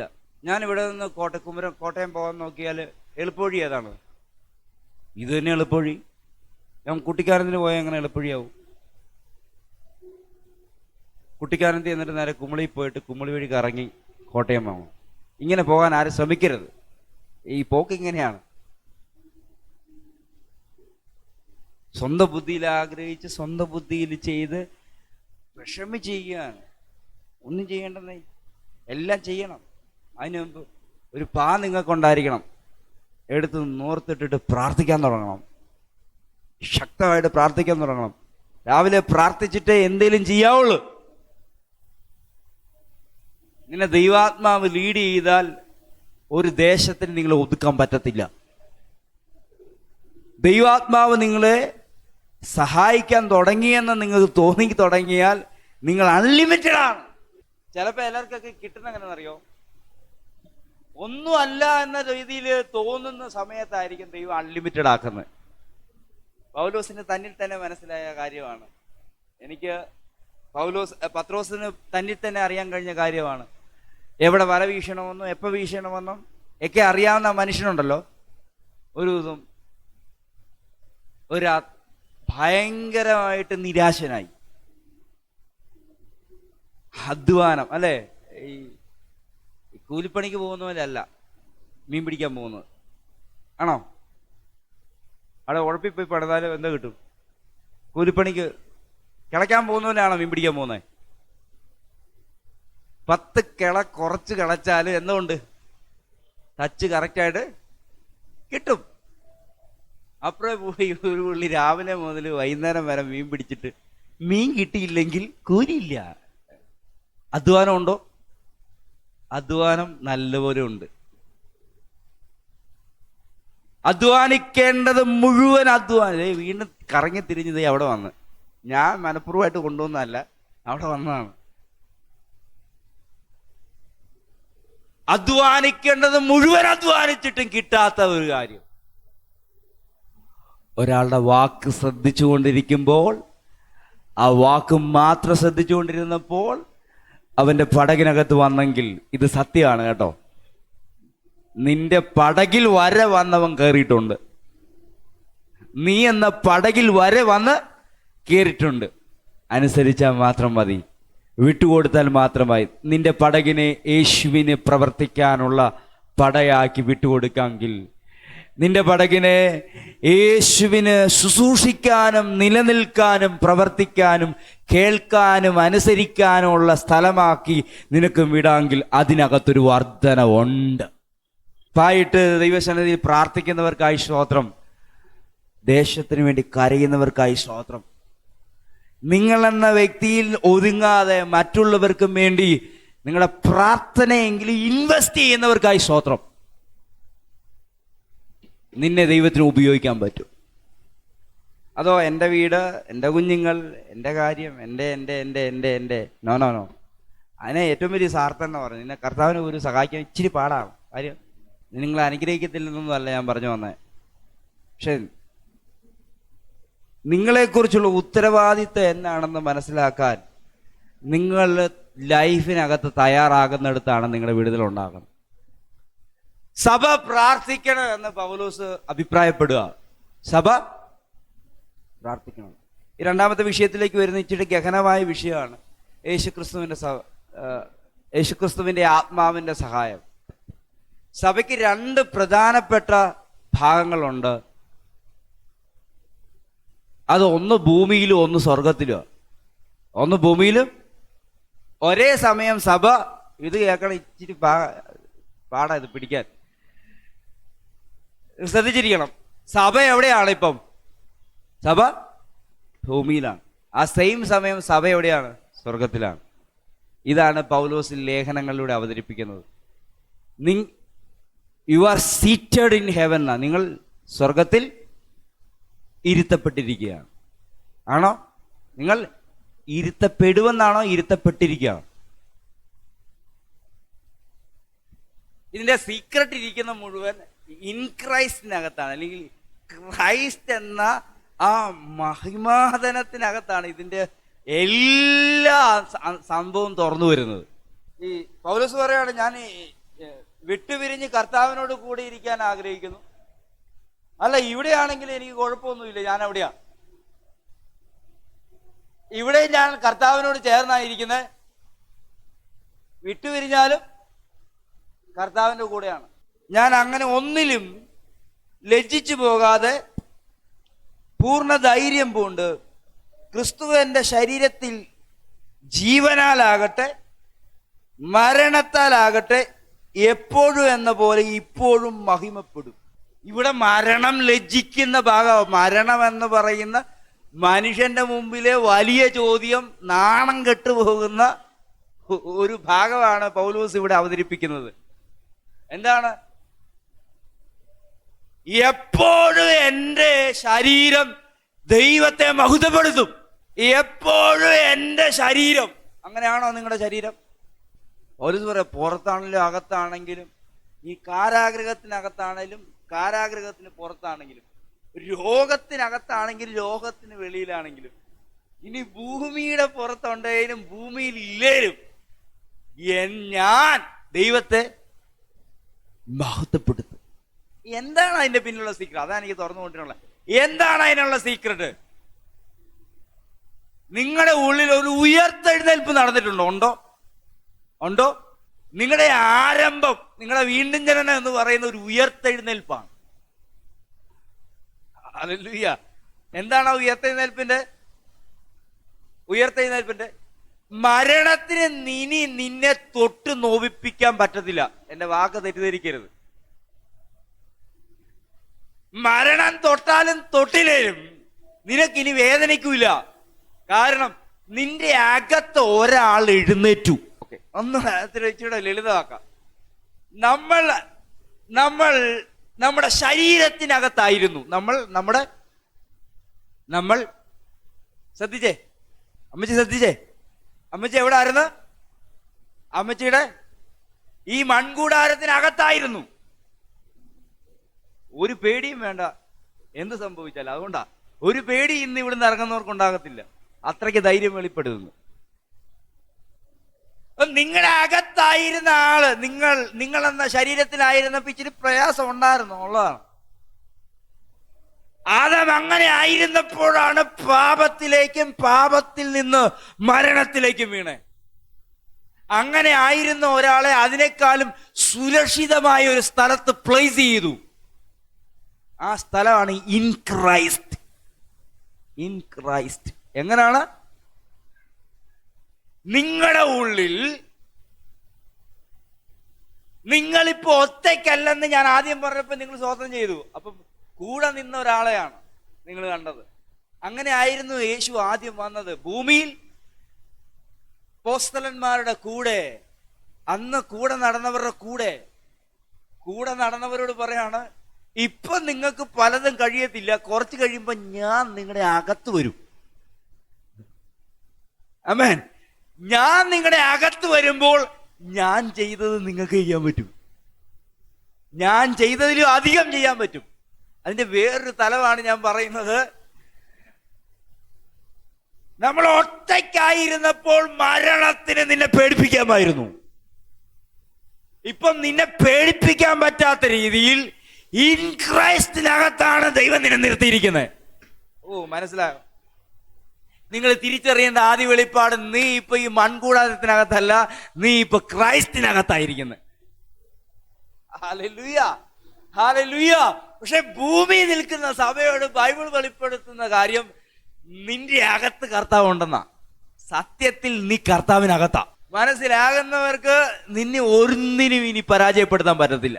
Hallelujah, hallelujah. ഒന്നുകൂടി പറഞ്ഞാൽ വീണ്ടും ആ വള്ളത്തിന്റെ ഇടയിലേക്ക് പോകും.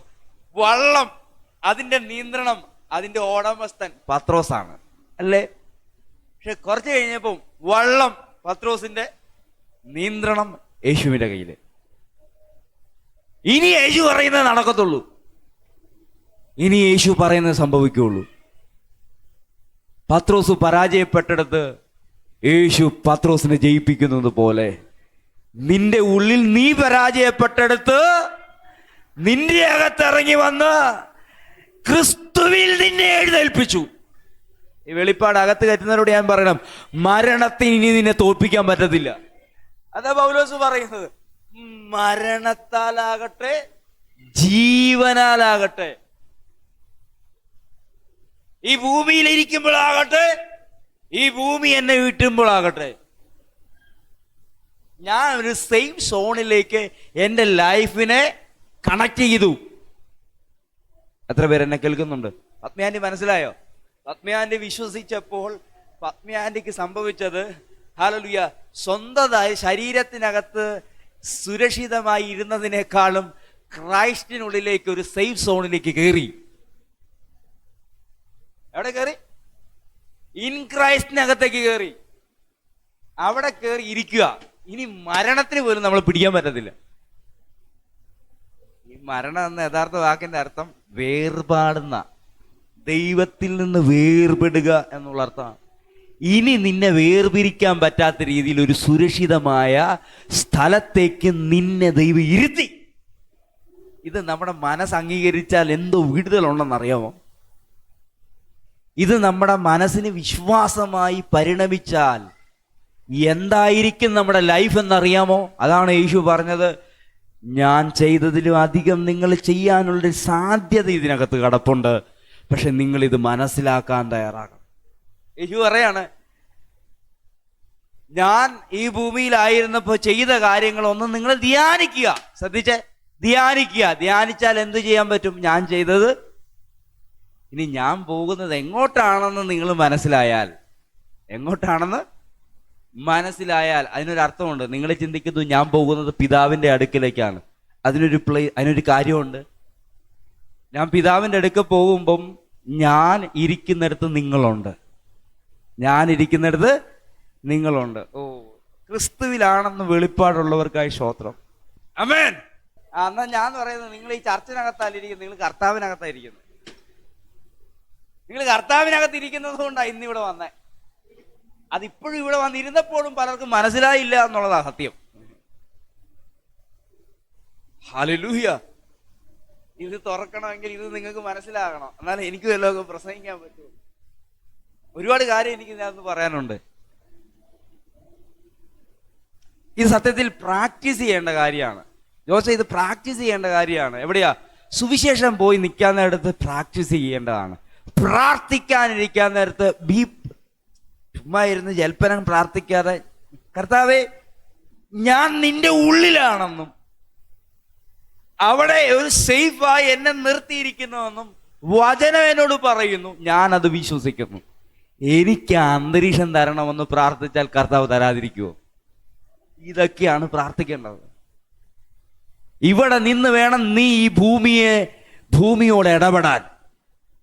ഹല്ലേലൂയ. ഒരു കാര്യം, ദൈവരാജ്യം കർത്താവ് എവിടെയാ സെറ്റ് ചെയ്തിരിക്കുന്നത്? ദൈവരാജ്യം എവിടെ വെച്ചിരിക്കുന്നത്? ദൈവരാജ്യം നിങ്ങളുടെ ഉള്ളിലാക്കി വെച്ചിരിക്കുന്നത്. എവിടെ? നിങ്ങളുടെ ഉള്ളിൽ. നിങ്ങളാണ് ദൈവരാജ്യത്തെ പുറത്തേക്ക് ഇറക്കേണ്ടത്. നിങ്ങൾ എവിടെയാ ഇരിക്കുന്നത്? നിങ്ങൾ ക്രൈസ്റ്റിനകത്തായിരിക്കുന്നത്. ക്രൈസ്റ്റിനകത്തിരിക്കുന്ന നിങ്ങളാണ് ദൈവരാജ്യത്തെ പുറത്തേക്ക് കൊടുക്കേണ്ടത്. മിനിമം നിങ്ങൾ അറിഞ്ഞാൽ നിങ്ങളത് ചെയ്തിരിക്കും. നിങ്ങളുടെ ചിന്തകളിൽ, നിങ്ങളുടെ നോട്ടത്തിൽ, നിങ്ങളുടെ ഭാവത്തിൽ, നിങ്ങളുടെ വീട്ടിൽ, നിങ്ങളുടെ ബിസിനസ്സിൽ, നിങ്ങളുടെ സഭയിൽ, നിങ്ങളുടെ എല്ലാ മേഖലയ്ക്കകത്തും ദൈവരാജ്യത്തിൻ്റെ ശബ്ദവും ആക്ടിവിറ്റിയും പുറത്തു വരണം. ആമേൻ. സഭയ്ക്കകത്താണ് ദൈവരാജ്യം നടക്കുന്നവർക്ക് തെറ്റിദ്ധരിക്കരുത്. ബിസിനസ് നടക്കുന്നിടത്ത് ദൈവരാജ്യം നടക്കും. ജോലി ചെയ്യുന്നിടത്ത് ദൈവരാജ്യം അല്ലെ? അതുകൊണ്ട് ആ ഉപമയൊക്കെ പറഞ്ഞേ. ആ ഉപമയ്ക്ക് അങ്ങോട്ട് കൂട്ടിക്കെട്ടാന്നുള്ളൂ. എപ്പോ വന്ന് കയറി എന്നുള്ളത് കൊണ്ട് യാതൊരു ബുദ്ധിമുട്ടില്ല. വന്നവർക്കെല്ലാം ഒരേ കൂലിയ. രാവിലെ വിളിച്ചു, എങ്ങോട്ടാക്കി? കൂലി പറഞ്ഞൊത്തു, സ്ഥലത്താക്കി. വീണ്ടും വന്നു, 2 മണിക്കൂർ കഴിഞ്ഞപ്പോ വീണ്ടും വന്നു. ഞാൻ ആ സമയക്കണക്കെല്ലാം മറന്നുപോയി, ഇതൊന്നും പറയാൻ വേണ്ടി വന്നല്ല. 9 മണി 11 മണി ആ ടൈമിനകത്ത് നോക്കിയോ, ഓരോ മണിക്കൂർ അല്ലെങ്കിൽ 2 മണിക്കൂർ ഇടവിട്ട് വരുമ്പോഴും ഓരോരുത്തരും ആൾക്കാർ അവിടെ ഉണ്ട്. അവരെ എല്ലാം വിളിച്ച് എല്ലാവർക്കും ഒരേ കൂലി. ആദ്യം കൊടുത്തവൻ പറയാണ്, അയ്യോ ഞാൻ ഒത്തിരി കൂലിയോട് വേല ചെയ്തുകൊണ്ട് ഒത്തിരി ഇല്ല, നിനക്ക് ഒരേ കൂലിയാ, ദൈവരാജ്യത്തിന്റെ കൂലിയാണ്. ഹല്ലേലൂയ. അതുകൊണ്ടാണ് ഇതിനകത്ത് മുമ്പന്മാര് പിമ്പന്മാരാകുന്നതും പിമ്പന്മാര് മുമ്പന്മാരാകുന്നതിന്റെ വലിയ കാര്യം എന്തെന്നറിയാവോ? ഈ കഴിഞ്ഞ ദിവസം ഒരു സംഭവം, 2 പേരെ എനിക്ക് സംസാരിക്കാൻ കിട്ടി. ഒരാൾ ഓൾഡ് വിശ്വാസിക്കാണ്, 45 കൊല്ലമായി. ഒരാൾ ഒരു 3 വർഷം തികച്ചായുള്ളൂ. ഞാൻ ഇവരോട് 2 പേരോടും വചനം സംസാരിക്കുക. ആദ്യം പറയുന്ന ആൾക്കാർക്ക് ഒന്നും പിടികിട്ടുന്നില്ല, 40 വർഷമായ ആൾക്കാർക്ക് ഒന്നും പിടികിട്ടുന്നില്ല. രണ്ടാമത്തെ പുള്ളി എന്നോട് തിരിച്ച് സംസാരിച്ചോണ്ടിരിക്കുക. എന്താ കാര്യം? ഈ പുള്ളി ഇതിരുന്ന് മൊത്തം തിരിച്ചാ കേട്ടേക്കുന്നത്. മൊത്തം അപ്പല്ലോസ് പിടിച്ച പോലെ ആയിപ്പോയി. ഏതാ അപ്പല്ലോസ് പിടിച്ച എവിടെയാണെന്നറിയാവോ? മനസ്സിലായില്ലേ? അപ്പല്ലോസ് ആരുടെ ശിഷ്യനായിരുന്നു? സ്നാഹയോഹന്നാന്റെ. പുള്ളിക്ക് ഒറ്റ വെളിപ്പാട്, ഒറ്റ ഇതേ ഉള്ളൂ, ന്യായപ്രമാണം മൊത്തം അറിയാം. പക്ഷെ യേശുക്രിസ്തു വന്നതോ പരിശുദ്ധാത്മാവ് വന്നതോ ഒന്നും ഈ പുള്ളി അറിഞ്ഞിട്ടില്ല. വരുമെന്ന് പറഞ്ഞോണ്ടിരിക്കുക. അപ്പം വന്നു പോയി ശിഷ്യത്വം പ്രാപിച്ച് അപ്പോസ്തലത്വം പ്രാപിച്ച് ഒരാളവിടെ ശുശ്രൂഷിച്ചോണ്ടിരിക്കുക. തലമുറകൾ മാറിയിട്ടും പഴയ സ്ഥാനത്തിനകത്ത് ഇരിക്കുകയാണ്. ഞാനിങ്ങനെ കാട് കയറുക, ഞാൻ എനിക്ക് തിരിച്ചു പറഞ്ഞ എനിക്ക് എത്ര പേർക്ക് ആഗ്രഹമുണ്ട് എൻ്റെ പ്രാർത്ഥന ഞാൻ ഇന്ന് ഉത്സാഹിപ്പിക്കുന്നത് ഒരു പ്രാർത്ഥനയിൽ നിന്നാണ്. യേശുക്രിസ്തുവിൻ്റെ ആത്മാവിൻ്റെ സഹായം നിങ്ങൾക്ക് ആവശ്യമാണോ? നിങ്ങൾ പ്രാർത്ഥിക്കാൻ തയ്യാറാകണം.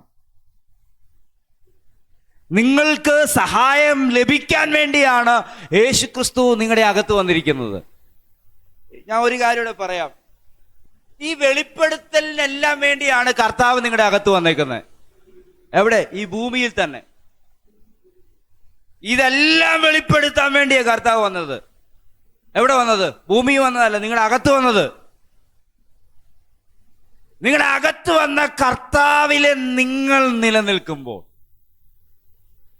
നിങ്ങളുടെ ഉള്ളിൽ ആ വെളിപ്പെടുത്തലുകൾ തുറന്നു വരുവാൻ നിങ്ങളുടെ മനസ്സുകൊണ്ട് ആഗ്രഹിക്കുകയും അതിനായി സമയം കൊടുക്കുകയും ചെയ്യണം. അതിനെയാണ് ഞാൻ പ്രാർത്ഥന എന്ന് പറഞ്ഞത്. നീ ചുരുക്കത്തിൽ ഞാൻ പറഞ്ഞാൽ, ഇന്ന് രാവിലെ പറഞ്ഞതുപോലെ വീട്ടിൽ പോയി നന്നായിട്ട് പ്രാർത്ഥിക്കണം. ഞാൻ എവിടെ ഇരിക്കുന്നത്? ലോകത്തിലല്ല ഇരിക്കുന്നത്. ഞാൻ എവിടെയല്ല ഇരിക്കുന്നത്? മുണ്ടക്കയത്തല്ലിരിക്കുന്നത്. ഞാൻ എവിടെയല്ല ഇരിക്കുന്നത്? നിങ്ങളുടെ വീട്ടിലല്ല ഇരിക്കുന്നത്. നീ ക്രിസ്തുവിനകത്താണ്. ബോധ്യത്തിൽ എത്ര പേര് പ്രാർത്ഥിക്കാൻ പറ്റും?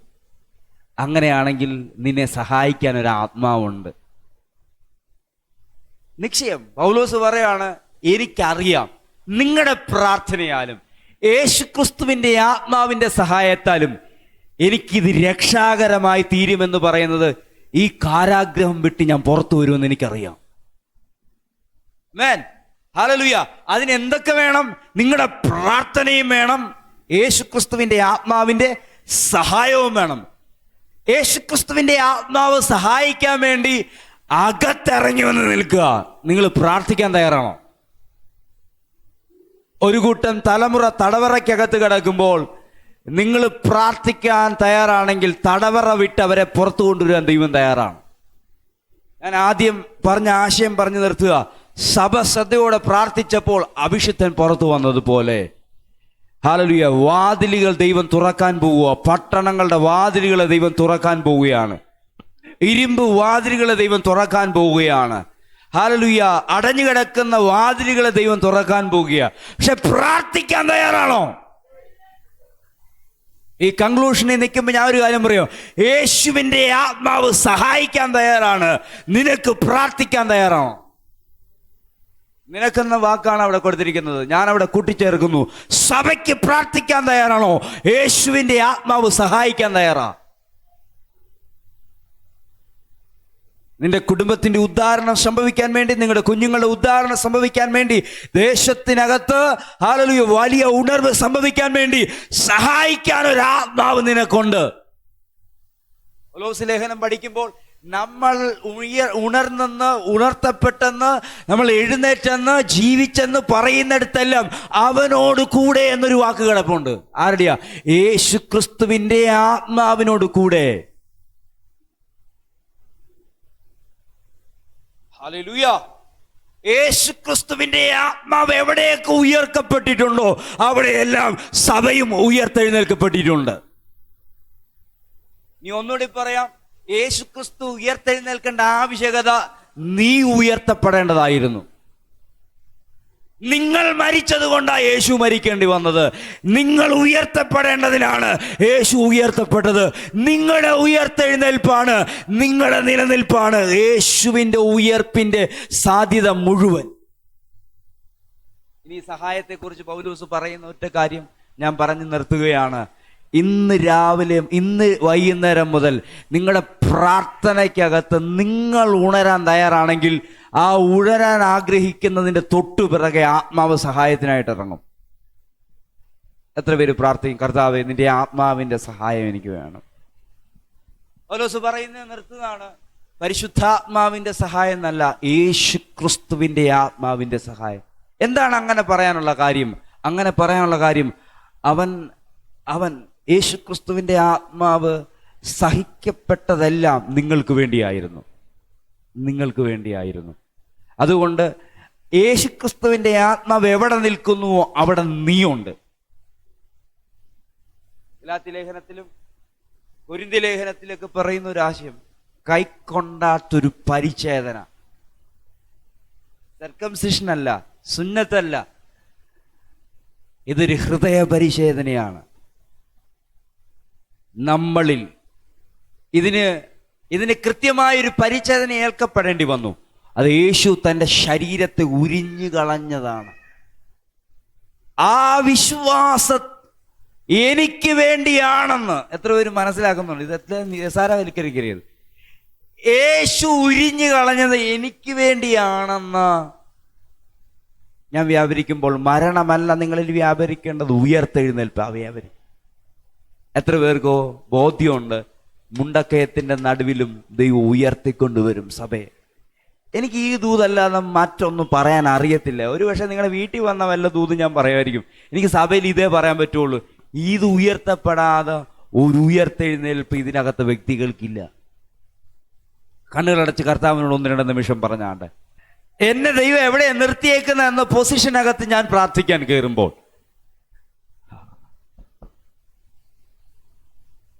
എനിക്ക് കൃത്യമായിട്ട് അറിയാം കർത്താവ് എനിക്ക് വേണ്ടി പ്രവർത്തിക്കുമെന്ന്. യേശു ഇതിൻ്റെ അകത്ത് ഉൾക്കൊണ്ട് നിൽക്കുന്ന ഒരു വെളിപ്പാട് ഇതാണ് വിളിച്ചു പറയുന്നത്. ഞാൻ ഇവിടെ വന്നത്, ഞാനിവിടെ ശുശ്രൂഷിച്ചത്, ഞാനിവിടെ പിടിക്കപ്പെടുന്നത്, ഞാനിവിടെ മരിക്കപ്പെടുന്നത് അവസാനമല്ല, മറിച്ച് ഇതിൻ്റെ പിന്നിലൊരു ആരംഭമുണ്ട്.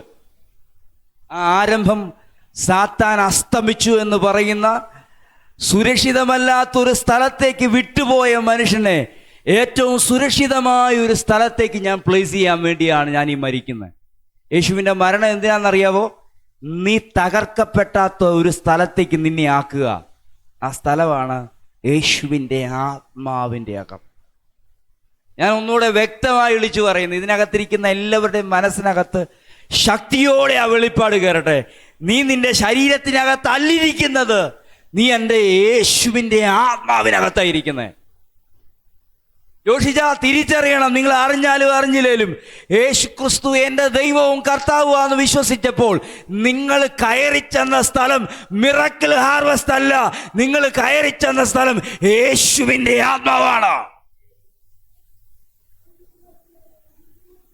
അതാണ് നിങ്ങളുടെ ഏറ്റവും സുരക്ഷിതമായ സ്ഥലം, മരണത്തിന് ഭയക്കാൻ കഴിയുന്ന സ്ഥലം, മരണത്തിന് പിടിക്കാൻ കഴിയാത്ത സ്ഥലം. കർത്താവിൽ ഏൽപ്പിക്കപ്പെട്ട ആളെ ഒന്നുകൂടി വിട്ടുകൊടുത്ത് കർത്താവിനോട് പ്രാർത്ഥിച്ചേ. കർത്താവെ, ഏറ്റവും സുരക്ഷിതമായ ഒരു സ്ഥലത്ത്, നിങ്ങൾ ഭയക്കരുത്, നിങ്ങളെ ഭൂമിയിലിട്ടേച്ച് കർത്താവ് ഉയരത്തിലേക്ക് കയറിപ്പോയെന്നോർത്ത് നിങ്ങൾ ഭയപ്പെടരുത്. ഹല്ലേലൂയ. നിങ്ങളെ ഭൂമിയിലിട്ടിട്ട് ആ നാഥൻ ഉയരത്തിലേക്ക് കയറിപ്പോയതല്ല, അവന്റെ ഉള്ളിലാക്കി വെച്ചിട്ട് അവൻ കടന്നുപോയെ. അവനോട് കൂടെ ഉയർപ്പിച്ചു, അവനോട് കൂടെ ഉയർപ്പിച്ചു, അവനോട് കൂടെ ഉയർപ്പിച്ചു. സഹോദരങ്ങളെ, നിങ്ങൾ വീട്ടിലാകട്ടെ, നിങ്ങൾ നാട്ടിലാകട്ടെ, നിങ്ങൾ സഭയിലാകട്ടെ, നിങ്ങൾ പ്രശ്നത്തിലാകട്ടെ, പ്രതികൂലത്തിലാകട്ടെ, എവിടെയാകട്ടെ, നിങ്ങളുടെ മനസ്സ് പറയും നിങ്ങൾ ഇതിലാണ്, അതിലാണ്, ഈ പ്രശ്നത്തിലാണ്, ആ പ്രശ്നം. No no no no, you are in Christ. നീ ഏറ്റവും സേഫ് സോണിലാണ് ദൈവം നിന്നെ എത്തിച്ചേക്കുന്നത്. നിന്നെ പരാജയപ്പെടുത്താൻ കഴിയാത്തൊരു സേഫ് സോണിൽ ദൈവം നിന്നെ സെറ്റ് ചെയ്തിരിക്കുകയാണ്. ഒന്നി പറഞ്ഞാൽ, ഒറ്റയ്ക്ക് നിൽക്കുന്ന ആടിനെ പിടിക്കുവാൻ സാത്താൻ കയറി വരുന്നത് പോലെ നിനക്ക് തോന്നിയേക്കാം. പക്ഷേ ദാവീദിനറിയാം, എൻ്റെ കയ്യിൽ തന്ന ആടിനെ ഞാൻ സൂക്ഷിക്കുന്നത് ദൈവം എന്നെ ഏൽപ്പിച്ചേക്കുന്ന ഉത്തരവാദിത്തമാണ്. അതിനേക്കാളും എന്തുമാത്രം വെളിപ്പാടിലാണ് പുതിയ നിയമസഭ നിൽക്കുന്നത്. ദാവീദിന്റെ കയ്യിൽ ഏൽപ്പിക്കപ്പെട്ട ആടിനെ പോലെയല്ല നീ നിൽക്കുന്നത്. ഹല്ലേലൂയ. നീ നിൽക്കുന്നത് ശ്രേഷ്ഠ ഇടയനായ യേശുക്രിസ്തു എന്ന വലിയ ഇടയന്റെ സുരക്ഷിതത്തിന്റെ അകത്താണ് നീ നിൽക്കുന്നത്. അവനെ താണ്ടി മറ്റാർക്കും നിന്നെ ഒന്നും ചെയ്യാൻ കഴിയത്തില്ല. പക്ഷെ ഒരു പ്രശ്നമുണ്ട്. നിങ്ങളുടെ മനസ്സ് നിങ്ങൾ ആരാണ്, നിങ്ങൾ എവിടെയാണ്, നിങ്ങൾ എന്താണ് എന്നതിൽ നിന്ന് താഴെ പോയാൽ നിങ്ങളുടെ മനസ്സിനെ ദുഃഖിപ്പിക്കാൻ, നിങ്ങളുടെ മനസ്സിനെ ഒന്നുമില്ലാതാക്കി തീർക്കാൻ ആ സാത്താന്യ സാന്നിധ്യത്തിന് കഴിയുവാനും ഇടയായിത്തീരും. അതുകൊണ്ട് ഇന്ന് പകല് സഭ ആരാണെന്നറിഞ്ഞ് പ്രാർത്ഥിപ്പാൻ, അതിനോടൊപ്പം യേശുക്രിസ്തുവിൻ്റെ ആത്മാവിൻ്റെ സഹായവും നിങ്ങൾക്ക് ലഭിക്കാൻ പോവുമോ? ഒരുമിച്ച് ഒരു നിമിഷം ദൈവസന്നിധിയിൽ എഴുന്നേറ്റ് നിന്ന് പറഞ്ഞാട്ടെ, കർത്താവേ, അങ്ങയുടെ ആത്മാവിൻ്റെ സഹായം എൻ്റെ അകത്തുണ്ടെന്ന് എനിക്ക് നല്ലപോലെ അറിയാം. ആ സഹായ ഇരിക്കുന്ന അകത്താണ് ദൈവം എന്നെ ആക്കിയിരിക്കുന്നത് എനിക്കറിയാം. അതിനായിട്ടൊരു ആപ്ലിക്കേഷൻ നിങ്ങളിൽ നിന്ന് പോകണ്ട, അതിനായിട്ടൊരു റിക്വസ്റ്റ് നിന്നിൽ നിന്ന് പോകണ്ട. U are in safe zone. നീ ആ സുരക്ഷിതമായ സ്ഥലത്താണ് നിൽക്കുന്നത്. ഈ വെളിപ്പാടിൽ നിന്ന നിന്റെ ശരീരത്തിനകത്ത് രോഗത്തിന് ഇനി സ്വാധീനതയില്ല. ഈ വെളിപ്പാടിൽ നിന്ന പരാജയത്തിന് നിനക്ക് സ്വാധീനതയില്ല. ഈ വെളിപ്പാടിനകത്ത് കൃത്യമായി മനസ്സിലാക്കിയാൽ, നീ ആരാണെന്ന് തിരിച്ചറിഞ്ഞാൽ, നിന്നിൽ ഒരു പ്രശ്നത്തിനും നിന്നിൽ മണത്ത് നോക്കാൻ കഴിയത്തില്ല. അതുകൊണ്ടാണ് ഞാൻ ആദ്യം പറഞ്ഞ വാക്യം പറഞ്ഞത്, നിന്റെ മനസ്സുകൊണ്ട് നീ വലിയ അകലത്തിലായിരിക്കാം, പക്ഷേ ആ വെള്ളത്തിൻ്റെ ഗന്ധം തട്ടിയാൽ, നീ എന്താണെന്ന് മനസ്സിലായാൽ, നിങ്ങൾക്കറിയാമോ, ഇതിനകത്ത് പുറത്തേക്ക് ചാടാൻ തയ്യാറായിട്ട് നിൽക്കുന്ന ഒരു പുതിയ കിളിർപ്പുണ്ട്. എത്ര പേർക്ക് മനസ്സിലായി? ഒരു പുതിയ കിളിർപ്പ്. ഒരു മരത്തിനകത്ത് മുട്ടിട്ട് തളിർത്തു പൊങ്ങാൻ കഴിയുന്ന ഒരു കിളിർപ്പുണ്ട്. നിങ്ങൾക്ക് എത്ര പേർക്ക് അറിയാം? ഒരു കിളിർപ്പ്. വെള്ളത്തിന്റെ ഗന്ധം തട്ടുമ്പോൾ ആ കിളിർപ്പ് നശിച്ചു എന്ന സ്ഥലത്തുനിന്ന് പുറത്തേക്ക് ചാടുന്നത് പോലെ നീ ഒരു സേഫ് സോണിൽ നിൽക്കുക കേട്ടോ. ഒരു സേഫ് സോണിൽ നിൽക്കുക. ഞാൻ ഈ ജനത്തിനായി പ്രാർത്ഥിക്കുന്നു, കർത്താവേ, ഇവർ യേശു ക്രിസ്തുവിൻ്റെ ആത്മാവിൻ്റെ സഹായം യഥാർത്ഥമായി ലഭിക്കുന്ന ആ പ്രാർത്ഥനയിലേക്ക്, ജീവിത രീതിയിലേക്ക് പരിശുദ്ധാത്മാവ് ഇവരെ കൊണ്ടുപോകണമേ.